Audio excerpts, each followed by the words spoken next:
हर हर महादेव साथियों, केएसजी कोचिंग के online platform पर आप सभी का एक बार फिर से स्वागत है। दोस्तों, जैसा कि हमने हमारे पिछले सेशन में जाना राजस्थान की उत्पत्ति तथा महाद्वीपीय विस्थापन का सिद्धांत, वो हमारी प्रथम कड़ी थी राजस्थान के भूगोल के अध्ययन की। आज हमारा जो टॉपिक होगा वो होगा राजस्थान की स्थिति तथा विस्तार। ये हमारा एक और महत्वपूर्ण टॉपिक है जिसकी चर्चा आज हम करेंगे। अब राजस्थान की स्थिति तथा विस्तार में दो शब्दों का उल्लेख किया जाता है। स्थिति की यदि बात करें तो स्थिति उसकी लोकेशन या अवस्थिति को दर्शाती है, वहीं यदि विस्तार की बात की जाए तो उसका अक्षांशीय तथा देशांतरीय विस्तार देखा जाता है। तो आइए आज का टॉपिक प्रारंभ करते हैं। तो पहले बात करें अगर हम राजस्थान की स्थिति की, तो राजस्थान की स्थिति हम तीन परिप्रेक्ष्यों या तीन रेफरेंसेस को मानकर देखते हैं। स्थिति, अब स्थिति में पहला लेंगे हम विश्व के परिप्रेक्ष्य में। तो पहला तो हो जाएगा आपका विश्व या ग्लोब पर राजस्थान। उसके बाद में आ जाता है महाद्वीप, और महाद्वीप में हम ले सकते हैं एशिया में राजस्थान की स्थिति या विस्तार। उसके बाद में आ जाता है हमारा देश भारत, और भारत में राजस्थान की स्थिति या विस्तार। तो तीन डायमेंशंस हमें यहाँ पर कवर करनी है। उसके लिए हमें कुछ रेखाएं, जिन्हें हम अक्षांश रेखाएं तथा देशांतर रेखाओं के नाम से जानते हैं, उनकी जानकारी होना आवश्यक है। तो आइए जानते हैं ये क्या है। तो यदि बात करें हम ग्लोब को, तो पहला शब्द आता है ग्लोब। ग्लोब क्या होता है पहले हमें ये जान लेना आवश्यक है, क्योंकि कई बार आसान शब्द और सिमिलर वर्ड्स दे दिया जाता है और उसमें पूछा जाता है कि ग्लोब क्या है। तो ग्लोब पृथ्वी का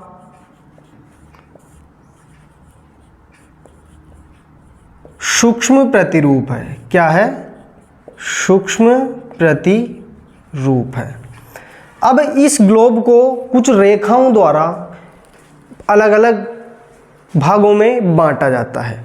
उन्हीं रेखाओं को हमें जानना है, उन्हीं को समझना है। तो जो पहली रेखा आती है वो आती है अक्षांश रेखा, तथा दूसरी रेखा जो आती है वो आती है देशांतर रेखाएं। पहली रेखा अक्षांश रेखा, तथा यदि दूसरी रेखा की बात की जाए तो वो आती है देशांतर रेखा।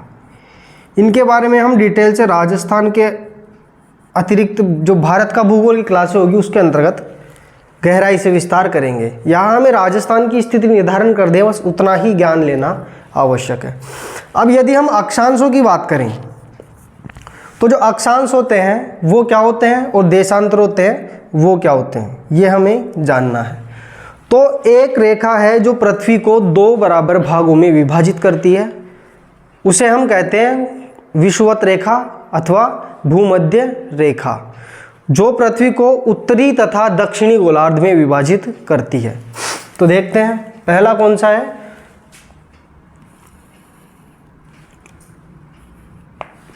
अब ये पृथ्वी को क्या करेगी, उत्तरी गोलार्ध तथा दक्षिणी गोलार्ध में विभाजित कर देगी। ठीक है दोस्तों। अब इस 0 डिग्री को हम किस नाम से जानते हैं? विषुवत रेखा के नाम से जानते हैं। विषुवत रेखा, ठीक है, या 0 डिग्री अक्षांश भी इसे कहा जाता है। इसे ही क्या कहा जाता है? भूमध्य रेखा भी कहा जाता है।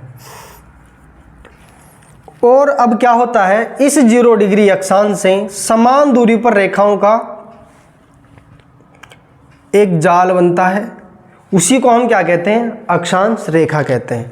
तो विषुवत रेखा से समानांतर दूरी पर खींची गई रेखाएं, विषुवत रेखा से समानांतर दूरी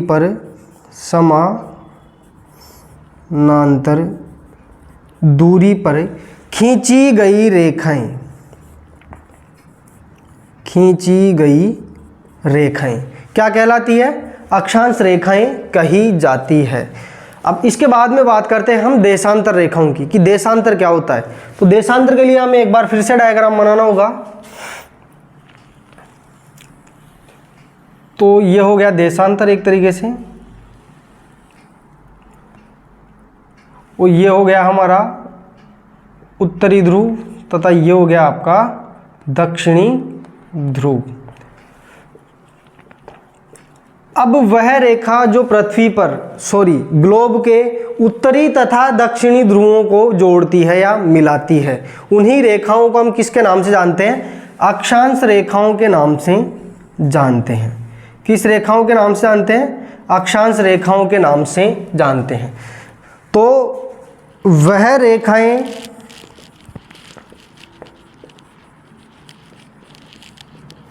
जो उत्तरी ध्रुव को दक्षिणी ध्रुव से जोड़ती है, उत्तरी ध्रुव को दक्षिणी ध्रुव से जोड़ती है, उन्हें हम क्या कह सकते हैं? देशांतर रेखा कह सकते हैं। ठीक है। अब विषुवत रेखाएं क्या है? यह है पूर्ण वृत्त। क्या है दोस्तों? वृत्त, या कहें तो पूर्ण वृत्त। वहीं यदि हम देखें देशांतर रेखाओं को, तो देशांतर रेखाएं क्या है? यह एक अर्धवृत्त है। क्या है? ये एक अर्धवृत्त है। इतना हमने जाना कि अक्षांश क्या होता है तथा देशांतर क्या होता है। अभी हमें इतना ही जानना है, इससे ज़्यादा हम डिटेल में नहीं जाएंगे। इनके कुछ प्रभाव भी होते हैं या कुछ जोन्स को डिवाइड करती है, जैसे कि 0 डिग्री अक्षांश, या फिर कहें कि दो अक्षांशों के मध्य के क्षेत्र को क्या कहा जाता है? तो उसको कहा जाता है कटिबंध। क्या कहा जाता है? कटिबंध। वहीं यदि हम देशांतरों की बात करें तो दो देशांतर रेखाओं के मध्य के क्षेत्र को गोरे के नाम से जाना जाता है। ठीक है। अब हमें देखना है राजस्थान की विश्व में ग्लोब पर अवस्थिति को। तो यदि हम राजस्थान की ग्लोब में अवस्थिति को देखें तो एक और डायग्राम हमें इसके लिए देखना होगा, वो हो जाएगा जैसे इस तरीके से। अब पहला जो हुआ अक्षांश रेखा। अक्षांश रेखाओं के आधार पर राजस्थान किस गोलार्ध में स्थित है? उत्तरी गोलार्ध में स्थित है, क्योंकि हम 0 डिग्री रेखा के उत्तरी ओर स्थित है। इसके बाद में यदि देशांतर की बात करें तो हम एक देशांतर और बनाते हैं। ये हमने खींच दिया 0 डिग्री देशांतर रेखा। अब 0 डिग्री देशांतर रेखा के तथा 0 डिग्री अक्षांश रेखा के हिसाब से यदि देखा जाए तो राजस्थान कहाँ स्थित है? उत्तर, दक्षिण, पूर्व और पश्चिम। तो राजस्थान उत्तर पूर्वी गोलार्ध में स्थित है। कौन से गोलार्ध में स्थित है? उत्तर पूर्वी गोलार्ध में स्थित है। तो हम यहां पर लिख सकते हैं उत्तर पूर्वी गोलार्ध, उत्तर पूर्वी गोलार्ध। ठीक है दोस्तों। अब यदि हम बात करें कि इसमें एक कोण भी बनता है, देखिए कुछ कोण ही बन रहे हैं यहाँ पर, अलग अलग कोण बनते हैं। तो यदि हम राजस्थान की विश्व के परिप्रेक्ष्य में बात करें तो विश्व में यह बनता है ईशान कोण। कौन सा कोण दोस्तों? ईशान कोण। तो यहाँ पर हमारे पास में दो शब्द निकल कर आए, एक तो उत्तर पूर्वी गोलार्ध तथा एक आया ईशान कोण। तो राजस्थान की यदि ग्लोब पर बात करें तो ग्लोब पर राजस्थान की जो अवस्थिति है वो है उत्तरी पूर्वी गोलार्ध अथवा ईशान कोण। इसके बाद में हम बात करें एशिया की। यदि एशिया की बात करते हैं तो यहाँ पर हमारा लगभग संपूर्ण एशिया आ जाता है, और संपूर्ण एशिया में भारत की अवस्थिति को निर्धारित करें तो वो लगभग इस तरीके से है। तो जो एशिया में राजस्थान की स्थिति होगी वो होगी दक्षिण पश्चिम एशिया। कौन सी एशिया? दक्षिण पश्चिम एशिया। और वहीं यदि एशिया की बात करें तो एशिया में राजस्थान जिस कोण पर अवस्थित है उस कोण को हम कहेंगे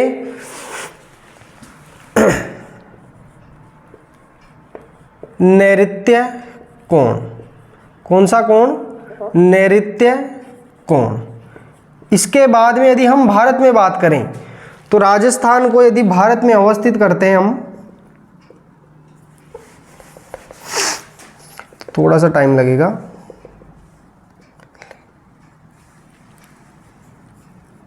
अब देखिए, भारत में यदि राजस्थान की स्थिति को देखते हैं तो उत्तर पश्चिम, पूर्व और नीचे आपका हो जाएगा दक्षिण। अब यदि राजस्थान की स्थिति को देखें भारत के अंदर, तो यदि 10 दिशाओं के आधार पर देखेंगे तो 10 दिशाओं के आधार पर जो भारत की अवस्थिति होगी वो होगी उत्तर पश्चिम। क्या हो जाएगी दोस्तों? उत्तर पश्चिम। यदि वहीं हम कोण की बात एक दिशा के आधार पर बात करें तो एक दिशा के आधार पर हो जाएगा पश्चिम, ठीक है। और वहीं यदि हम कोण की बात करें कि राजस्थान भारत में किस कोण पर अवस्थित है, तो उसको हम लिख सकते हैं कि राजस्थान भारत में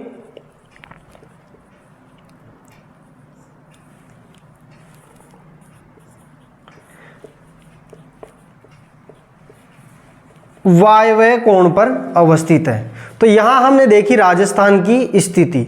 इसके परिप्रेक्ष्य में हमने जाना कि राजस्थान विश्व में उत्तर पूर्वी गोलार्ध में यदि कोण की बात की जाए तो ईशान कोण पर अवस्थित है। वहीं एशिया की बात की जाए तो राजस्थान दक्षिण पश्चिमी एशिया तथा नैऋत्य कोण पर स्थित है। और वहीं यदि भारत की बात की जाए तो राजस्थान उत्तर पश्चिम भारत अथवा एक दिशा के आधार पर यदि हम बात करें तो वो पश्चिमी भारत में अवस्थित है। और कोण कौन सा आता है? वायव्य कोण आता है। यह हो जाता है उत्तरी गोलार्ध, ये हो जाता है दक्षिणी गोलार्ध। किसके आधार पर? अक्षांश रेखाओं के आधार पर। और यही देशांतर के आधार पर देखें तो ये हो जाएगा आपका पूर्वी गोलार्ध तथा ये हो जाएगा आपका पश्चिमी गोलार्ध। दो अक्षांशों के मध्य के क्षेत्र को कटिबंध कहते हैं तथा वहीं दो देशांतरों के मध्य के क्षेत्र को क्या कहा जाता है? गोरे कहा जाता है। तो आगे बढ़ने से पहले एक बार आप इसका स्क्रीनशॉट ले सकते हो। तो हमने देखा राजस्थान की स्थिति का। अब हम जानते हैं राजस्थान का विस्तार, और विस्तार को हम जानेंगे अक्षांश तथा देशांतरों के माध्यम से कि किन अक्षांशों के मध्य राजस्थान अवस्थित है तथा किन देशांतरों के मध्य राजस्थान अवस्थित है। तो अब आ जाएगा राजस्थान का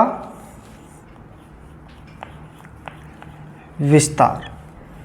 अब विस्तार की यदि बात करें तो विस्तार एक तो हो जाएगा आपका अक्षांशीय विस्तार तथा एक हो जाएगा आपका देशांतरीय विस्तार। तो हम पहले बात करते हैं अक्षांशीय विस्तार की। किसकी? अक्षांशीय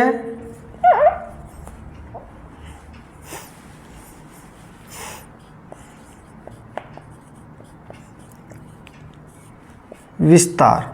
अब यदि अक्षांशीय विस्तार की बात करें तो राजस्थान का जो दक्षिणतम अक्षांश होगा वो होगा 23 डिग्री 3 मिनट उत्तरी अक्षांश। कौन सा अक्षांश होगा? 23 डिग्री 3 मिनट उत्तरी अक्षांश।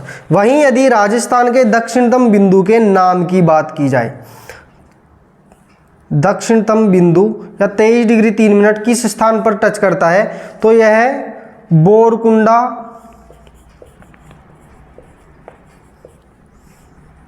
जो कि कहाँ है? बांसवाड़ा में स्थित है। तो राजस्थान का दक्षिणतम बिंदु या दक्षिणतम अक्षांश की बात की जाए तो 23 डिग्री 3 मिनट उत्तरी अक्षांश होगा, और स्थान का नाम लें तो बोरकुंडा बांसवाड़ा हो जाएगा। वहीं यदि हम राजस्थान के उत्तरतम बिंदु की बात करें तो राजस्थान का उत्तरतम बिंदु 30 डिग्री 12 मिनट उत्तरी अक्षांश होगा। क्या होगा? 30 डिग्री 12 मिनट उत्तरी अक्षांश। और वहीं यदि हम उत्तरतम बिंदु की बात करें तो उत्तरतम बिंदु में हम लिख सकते हैं कोणागांव, और यदि जिले का नाम लिखें तो जिले का नाम हो जाएगा गंगानगर। कौन सा नगर? गंगानगर। इसके बाद में यदि हम उत्तर से दक्षिण के पूरे अक्षांशीय विस्तार की बात करें कि राजस्थान का संपूर्ण अक्षांशीय विस्तार कितना है, तो यहाँ पर हम नोट करके लिख सकते हैं कि राजस्थान कुल 7 डिग्री 9 मिनट 7 डिग्री 9 मिनट अक्षांशों में विस्तारित है। 7 डिग्री 9 मिनट अक्षांशों में विस्तारित है, मतलब यहाँ से यहाँ तक के जो अक्षांश हम निकालेंगे वो निकल कर आते हैं 7 डिग्री 9 मिनट अक्षांश। और कौन से अक्षांश? उत्तरी अक्षांश। तो ये तो हो गई राजस्थान की अक्षांशीय विस्तार की बात। और यदि अब उत्तर से दक्षिण की लंबाई की बात करें, ठीक है, तो इसमें लिखते हैं आगे, उत्तर से दक्षिण की लंबाई। तो उत्तर से दक्षिण की जो लंबाई है दोस्तों वो हो जाएगी आपकी 826 किलोमीटर। कितने किलोमीटर? 826 किलोमीटर। तो यह हो गया राजस्थान का अक्षांशीय विस्तार। अब हम जानेंगे राजस्थान से गुजरने वाले महत्वपूर्ण अक्षांशों को, क्योंकि कई बार क्वेश्चन आ जाता है कि राजस्थान से गुजरने वाले महत्वपूर्ण अक्षांश है, या फिर उस पर्टिकुलर अक्षांश या लेटीट्यूड का नाम देकर आपसे पूछा जाता है उसकी विशेषताओं के बारे में। तो यदि हम पहले अक्षांश की बात करें तो पहला अक्षांश जो होता है महत्वपूर्ण राजस्थान के लिए वो होता है 23.5 डिग्री उत्तरी अक्षांश। कौन सा अक्षांश? 23.5 डिग्री उत्तरी अक्षांश। 23.5 डिग्री उत्तरी अक्षांश की बात की जाए तो इसे हम किस नाम से जानते हैं? कर्क रेखा के नाम से भी जानते हैं। तो पहला फैक्ट कि राजस्थान से कौन सा अक्षांश गुजरता है, तो राजस्थान से 23.5 डिग्री उत्तरी अक्षांश गुजरता है। किसके बाद में? 23 डिग्री 3 मिनट उत्तरी अक्षांश के पश्चात। इसके बाद में यदि बात करें कि कितने जिलों से गुजरता है, तो 23.5 डिग्री उत्तरी अक्षांश राजस्थान के 2 जिलों से गुजरता है। कितने जिलों से गुजरता है? 2 जिलों से गुजरता है। उसमें पहला हो जाएगा डूंगरपुर और दूसरा हो जाएगा बांसवाड़ा। कौन सा वाड़ा? बांसवाड़ा। तो राजस्थान यदि जिलों की बात की जाए तो 1 और 2 जिलों से गुजरता है। कौन सा अक्षांश? उत्तरी अक्षांश। वहीं यदि इसकी उत्तरी अक्षांश की लंबाई की बात की जाए कि राजस्थान में उत्तरी अक्षांश की लंबाई कितनी है, इसको हम थोड़ा इधर लिख सकते हैं, अक्षांशीय विस्तार कितना हो जाएगा? 7 डिग्री 9 मिनट। अब यदि हम बात करें कि इसकी कुल लंबाई कितनी है राजस्थान में, तो कुल लंबाई की यदि बात करें तो ये निकल कर आती है 26 किलोमीटर। उसमें से यदि हम बात करें डूंगरपुर में, तो डूंगरपुर में मात्र इसकी 1 किलोमीटर लंबी रेखा है जो केवल डूंगरपुर के दक्षिणी भाग को छूकर गुजरती है। तो ये तो हो जाएगा आपका डूंगरपुर, और ये हो जाता है आपका बांसवाड़ा। कौन सा वाड़ा? बांसवाड़ा। और बांसवाड़ा की यदि बात की जाए तो यह बांसवाड़ा के मध्यवर्ती भागों से गुजरता है। तो क्वेश्चन आ जाए, अब देखिए हमने पढ़ा था कि 2 कटिबंधों के बीच के क्षेत्र को क्या कहा जाता है? अक्षांश कहा जाता है। तो यदि क्वेश्चन आता है कि राजस्थान का कौन सा जिला है जो उष्ण कटिबंध के अंदर पड़ता है, तो वो कौन सा हो जाएगा? बांसवाड़ा। कौन सा वाड़ा? बांसवाड़ा। तो यहाँ पर इसको नोट करके लिखते हैं दोस्तों कि राजस्थान का एकमात्र जिला, राजस्थान का एकमात्र उष्ण कटिबंधीय जिला, उष्ण कटिबंधीय जिला, इसमें किसका नाम आ जाएगा? बांसवाड़ा का नाम आ जाता है। किसका नाम आ जाता है? बांसवाड़ा का नाम आ जाता है। अब यदि बात करें इसके 1-2 और फैक्ट है कि 23.5 डिग्री उत्तरी अक्षांश पर राजस्थान का कौन सा क्षेत्र या स्थान स्थित है? किस पर? 23.5 डिग्री उत्तरी अक्षांश पर। तो 23.5 डिग्री उत्तरी अक्षांश की यदि बात करें तो 23.5 डिग्री उत्तरी अक्षांश पर बांसवाड़ा का ही एक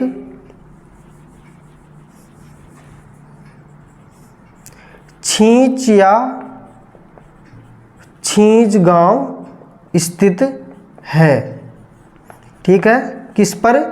कर्क रेखा पर। ठीक है, तो यदि बात की जाए कि कौन सा गांव स्थित है राजस्थान का कर्क रेखा पर, तो छींच गांव स्थित है, जो कि कहाँ है? बांसवाड़ा के अंदर है।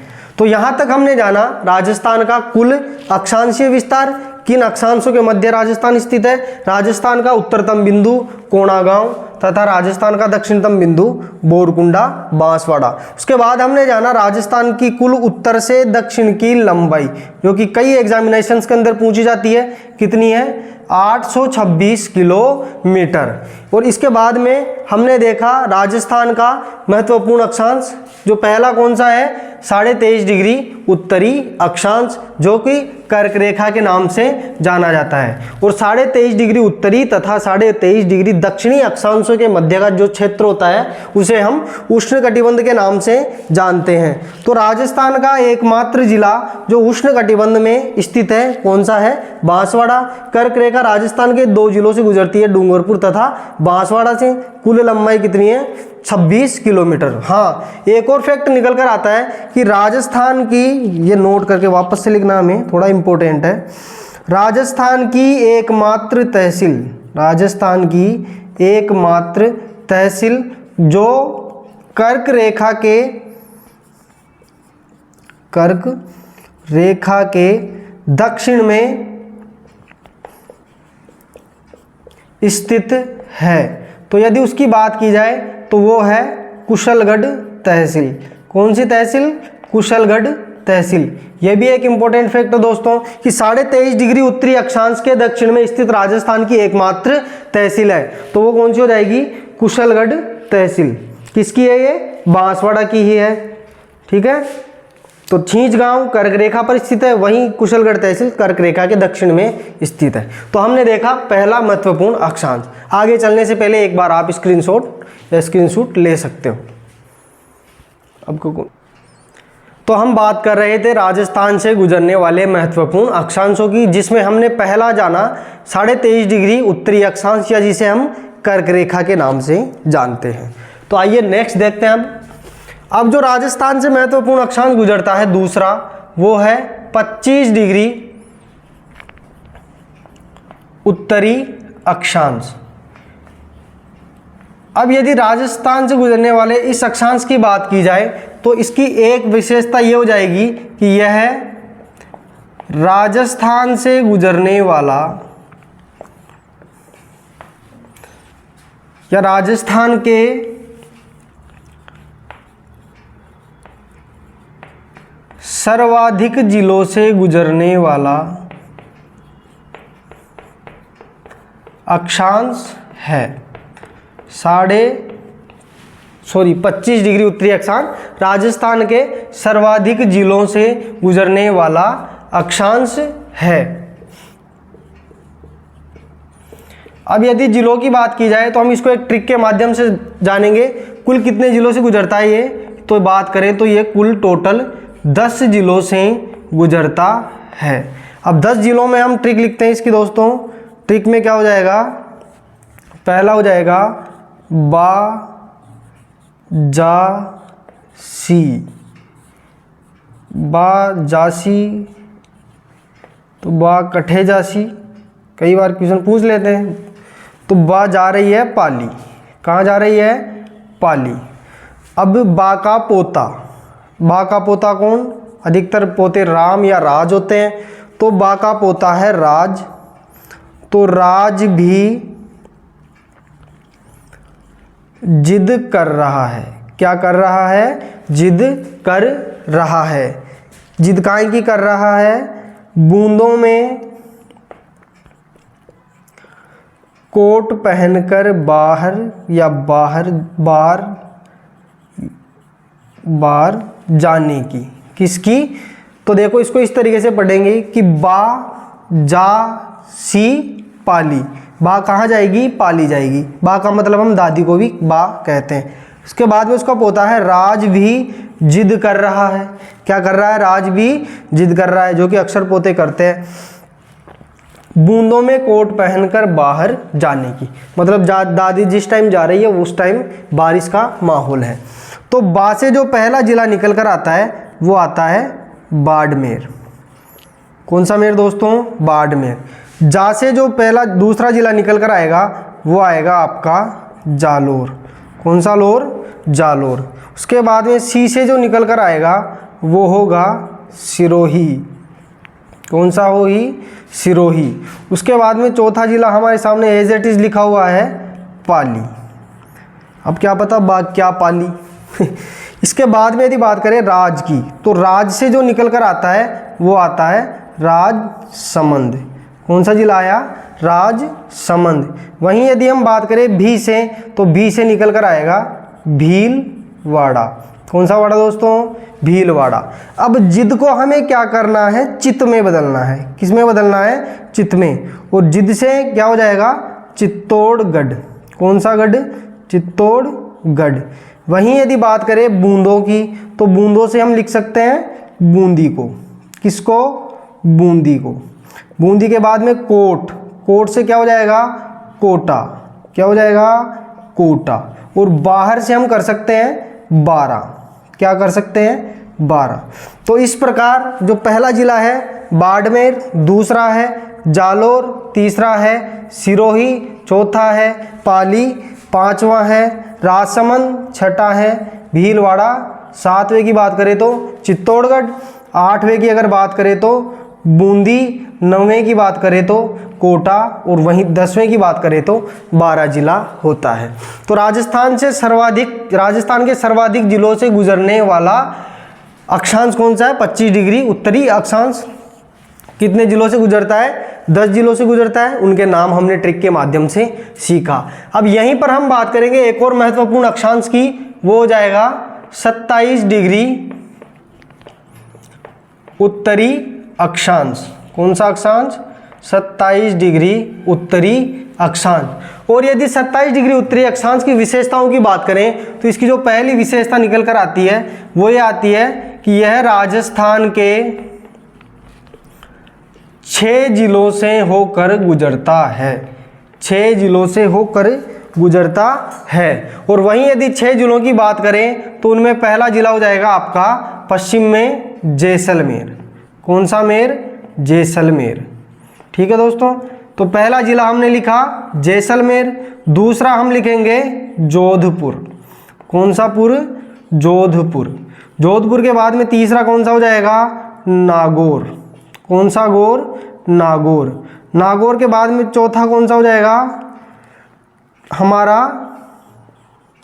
जयपुर। जयपुर के बाद में पांचवा कौन सा हो जाएगा?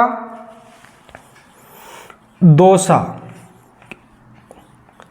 अब ये क्या पता क्या मांग रहा है? दौसा। इसके बाद में छठा कौन सा हो जाएगा? भरतपुर।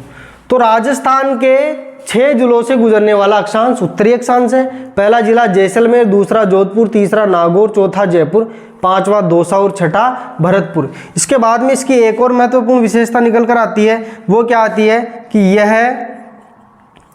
राजस्थान के मध्यवर्ती भागों से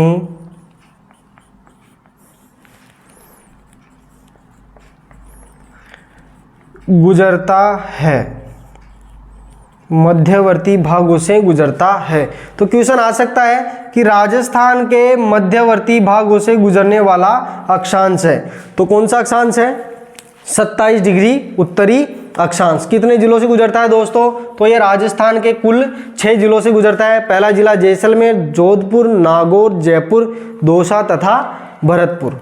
इसके बाद में हमने जाना कि राजस्थान के मध्यवर्ती भागों से कौन सा जिला गुजरता है? 10 जिला गुजरता है। हाँ, यहाँ कंफ्यूज होने की जरूरत नहीं है कि ये मध्यवर्ती भागों से गुजर रहा है तो सर्वाधिक जिलों से गुजरेगा, ये जरूरी नहीं है। सर्वाधिक जिलों का जो घनत्व या बसावट राजस्थान में दक्षिण पूर्वी क्षेत्र में, वो ये वहीं से गुजरता है। कौन सा? 25 डिग्री उत्तरी अक्षांश।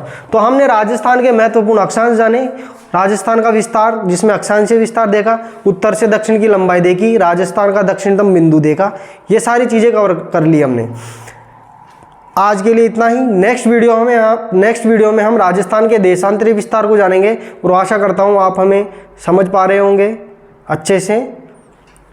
तो यदि कोई भी आपको कमी आती है नज़र, तो आप हमें कमेंट बॉक्स में आराम से लिख सकते हो। We will welcome your comment. Thank you so much.